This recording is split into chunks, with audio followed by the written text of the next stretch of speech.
یو ملګری دا پوښتنه کړې ده چې هغه کم صحابي دی چې کعبه مبارکه کې اینه نه پیدا شوی دی.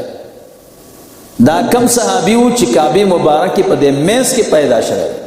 محترم هغه حکیم ابن حزام دی او دا صحیح مسلم د امام نووي رحمه الله اول جلد دی او د دې صفحه د 80 دی وی وفيه حکیم ابن حزام الصحابي ومن مناقبه انه ولد في الكعبه.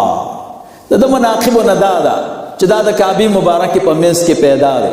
د مور مبارکه دا حکیم ابن حزام په خېټو د کعبه مبارکه دنه کوټه مبارکه ته داخله شو.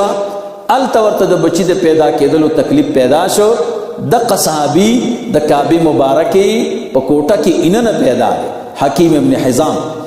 دا امام نووي رحمه الله چې مسلم شریف باندې شرح کړی دا اول جلد صفحه دا 80.